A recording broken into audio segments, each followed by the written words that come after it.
Welcome to MVD films. இந்த படம் 1995ல் open ஆகுது. படத்தோட ஆரம்பத்தில் மைக்கேல் பெர்க் அப்படின்னு ஒரு பெரிய வக்கீல் நேற்று நைட்டு டேட்டிங்கு கூட்டிகிட்டு வந்திருந்த பிரிஜெட் அப்படிங்கிற பொண்ணுக்கு காலையில் பிரெட் டோஸ்ட் பண்ணி கொடுத்துட்ருக்காரு. இந்த சமயத்தில் தான் ஜன்னல் பக்கத்தில் போய் நின்ன மைக்கேல் அந்த வழியாக போகிற ட்ரெயினை பார்க்குறாரு. அப்படியே ஒரு நிமிஷம் ஃப்ளாஷ் ஆகி இப்போ படம் 1958க்கு மூவ் ஆகுது. ஒரு ட்ராமில் வாழ்க்கையில் பெரிய பிடிப்பே இல்லாத சின்ன வயசு மைக்கேல் ட்ராவல் பண்ணிட்டு இருக்கான். அவனோட ஸ்டாப் வந்தோடனே கீழே இறங்குறான். ரொம்ப டல்லாக நடந்து போயிட்டு இருந்தவன் திடீர்னு வாமிட் எடுக்கிறான். ஹேனா ஷ்மிட் அப்படிங்கிற அந்த ட்ராம் கண்டக்டர் அவனை வீட்டுக்கு கூட்டிட்டு போய் செக் பண்ணி பார்க்கும்போது அவனுக்கு வைரஸ் காய்ச்சல் அப்படிங்கிறது தெரிய வருது.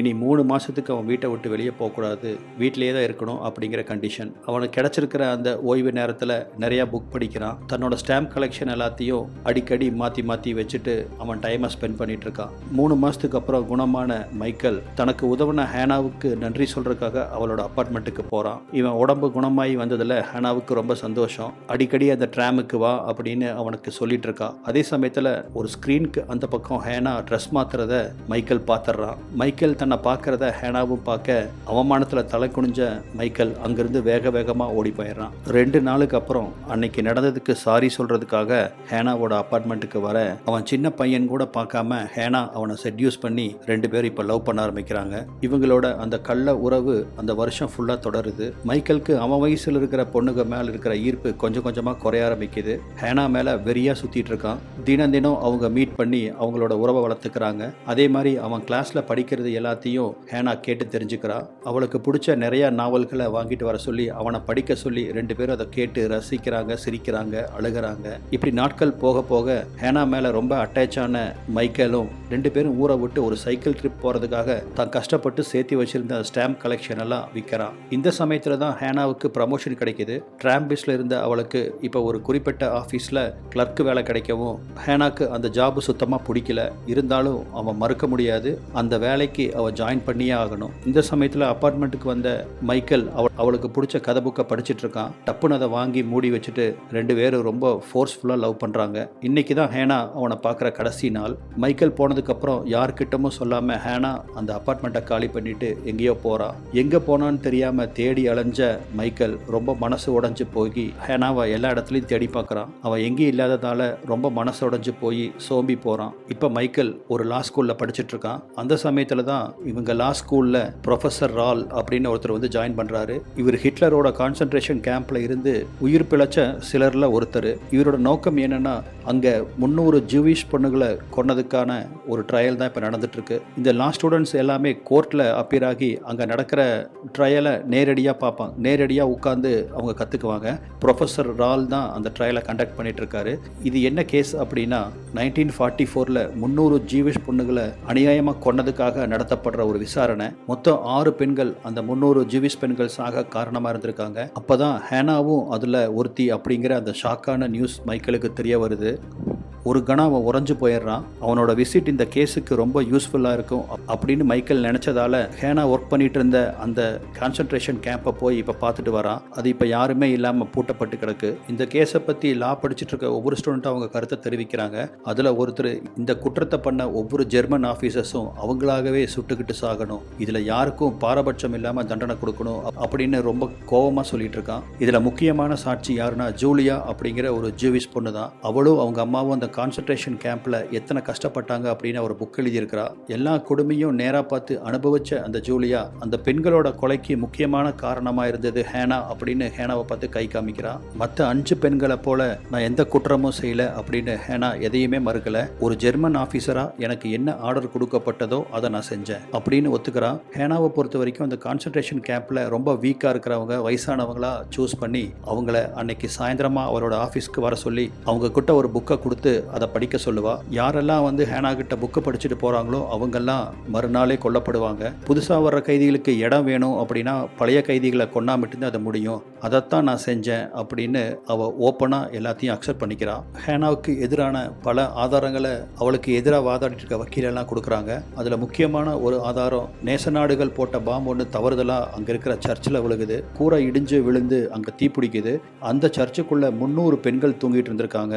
எல்லா கேட்டும் இழுத்து இழுத்து சாத்தப்பட்டிருக்கு. அதுக்கு முக்கியமான பொறுப்பு ஹேனாக்கு தான் கொடுக்கப்பட்டிருக்கு. ஹேனா நினைச்சிருந்தா அந்த கதவுகளை திறந்து விட்டு அவங்கள காப்பாத்திருக்கலாம். ஆனா பர்பஸா காப்பாத்தாம விட்டுட்டாங்க அப்படின்னு ஹேனா மேல குற்றம் சுமத்துறாங்க. ஆனா ஹேனா அதுக்கு மறுக்கிறா.